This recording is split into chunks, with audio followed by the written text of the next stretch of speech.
जैसे जैसे भारत विकास की तरफ बढ़ रहा है, कहीं ना कहीं लोग भारत की मूल संस्कृति को छोड़कर पश्चिमी संस्कृति की तरफ जा रहे हैं। लेकिन इसके बाद भी केवल सिख धर्म और खालसा नियम ही हैं ऐसी संस्कृति है जिन पर आज भी पश्चिमी सभ्यता के साथ साथ अपनी मूल संस्कृति को लेकर चल रहे हैं। गुरु गोविंद सिंह जी द्वारा हर एक सिख अनुयायी के बताए गए नियमों को आज भी वो पूरी शिद्दत से फॉलो करते हैं। पंच ककार धारण करना हो, नगर कीर्तन हो, शब्द बाणी का पाठ हो या पवित्र श्री गुरु ग्रंथ साहिब जी का सिमरन हो, जिसने भी अमृत चखा है वो सच्चा सिख है। लेकिन जो गुरु के रास्ते पर चलता है वो भी सच्चा सिख ही कहलाता है।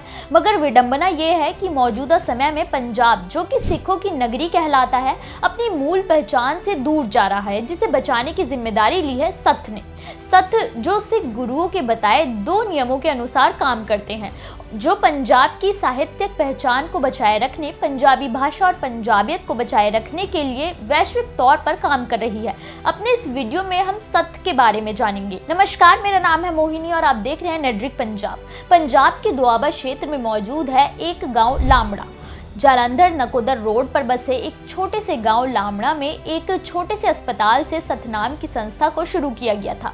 डॉक्टर श्री निर्मल सिंह जी ने, जो कि सत्थ के प्रमुख सेवादार भी हैं, इस संस्था को 5 मई 1991 में डॉक्टर निर्मल सिंह, प्रोफेसर निरंजन सिंह धेसी और डॉक्टर नाहर सिंह ने मिलकर स्थापित किया था। इस संस्था के जरिए पूर्वी पंजाब और पश्चिमी पंजाब के बीच एक रिश्ता स्थापित करके भारत और पाकिस्तान के पंजाब की संस्कृति और ऐतिहासिक धरोहरों को आपस में साझा करना है।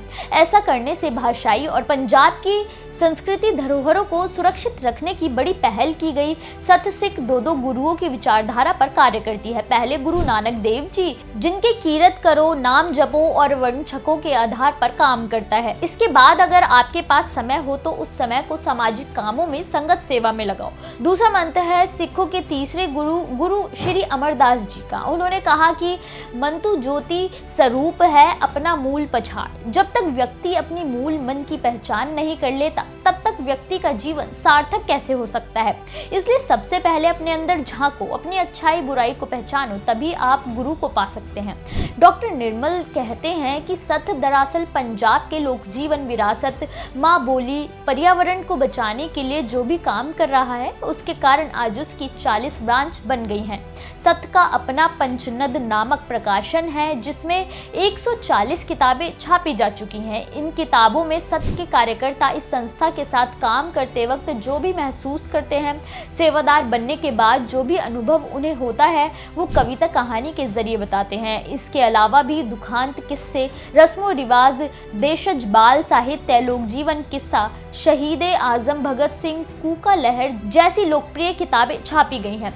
सत्थ ने उन सभी पंजाबियों को अपनी मूलता के करीब लाने की कोशिश की है जो अपनी मिट्टी की पहचान को भूल चुके हैं। मिट्टी की शुद्धता ही समाज को शुद्ध कर सकती है। किसी भी संस्कृति की पहचान वहाँ की मिट्टी से ही होती है। पंजाब के लोगों का ध्यान असल में 2 अलग अलग फांकों में बंट गया है, एक नशाखोरी की तरफ और दूसरा राजनीतिक उतार चढ़ाव में, जिसके कारण पंजाब की पंजाबियत खोने लगी है। विकास की गाड़ी की तेज रफ्तार के कारण पंजाब ने अपनी मूल संस्कृति को खो दिया है, जिसे सत्थ बचाने की पुरजोर कोशिश कर रहा है। डॉक्टर निर्मल सिंह ने सत्थ द्वारा लामड़ा गांव के ही एक स्कूल में विरासती म्यूजियम भी बनवाया है, जहां सैकड़ों साल पुरानी चीजें, जिसमें खेती के औजार, पानी निकालने के स्रोत, कई प्रकार के चरखे, बीज रखने वाली मिट्टी के बर्तन, चूल्हों के कई प्रकार, कांसे के बर्तन, सूफी संतों की मालाएं, शुक्तियों की पांडुलिपियां, लोक कवियों की तस्वीरें, कीर्तन करने के लिए इस्तेमाल होने वाले सदियों पुराने वाद्य यंत्र रखे गए हैं। ये संग्रहालय बिना किसी बाहरी अनुदान के ही चलता है। डॉक्टर निर्मल मानते हैं कि हमारा कल्चर और संस्कृति को बचाने के लिए सबसे बेहतर जरिया गांव ही है। शहर वाले अपनी मूल पहचान से दूर होने लगे हैं। वहीं सत्थ बाहरी आडंबरों को फॉलो करने के बजाय मूल चीजों से पंजाब की संस्कृति को जीवंत करने की कोशिश कर रहा है। सत्थ जैसी संस्थाएं हो तो पंजाब की ना तो पंजाबियत खत्म होगी और ना ही कोई बाहरी आडंबर मूल संस्कृति से दूर कर सकेगा। सिखों से जुड़ी ये जानकारी आपको कैसी लगी, हमें कमेंट करके जरूर बताएं।